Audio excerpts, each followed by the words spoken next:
भगवान श्री रमण महर्षि एक मौन जो परम ज्ञान बन गया। अगर आज इसी क्षण आपका शरीर गिर जाए तो क्या आप भी समाप्त हो जाएंगे, या फिर कुछ ऐसा है जो कभी मरता ही नहीं? आज की यह कहानी किसी किताब की नहीं है।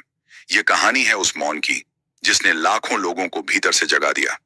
नमस्कार दोस्तों, अगर आपने कभी जीवन, दुख, मृत्यु या मैं कौन हूं जैसे सवालों पर सोचा है, तो यह कहानी आपके दिल तक जाएगी।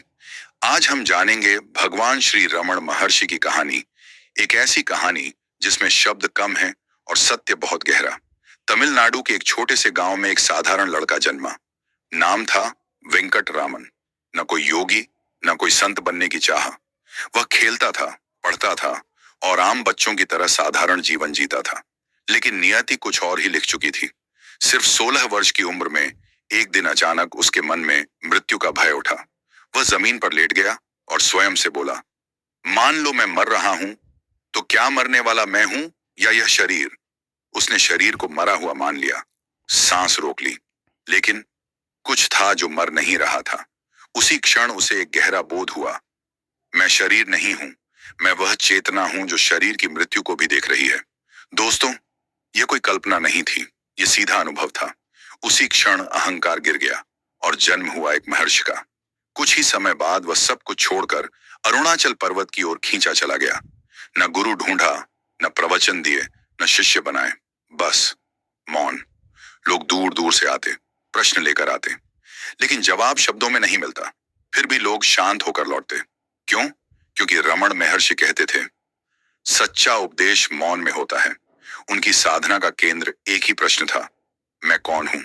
वे कहते थे, इस प्रश्न का उत्तर मत खोजो, इस प्रश्न में पूरी तरह उतर जाओ।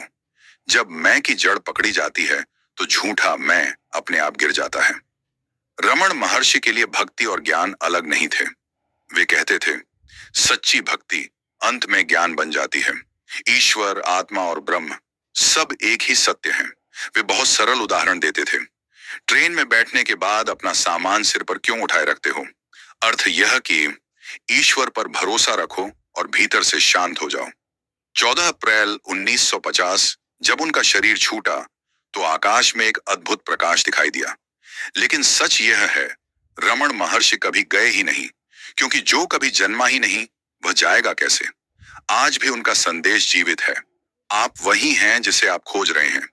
मुक्ति भविष्य में नहीं, अभी है, यही है। अगर यह कहानी आपके हृदय को छू गई हो तो इसे लाइक करें और ऐसे ही आत्मज्ञान की यात्राओं के लिए चैनल को सब्सक्राइब करें, क्योंकि यह जागरण की ओर ले जाता है।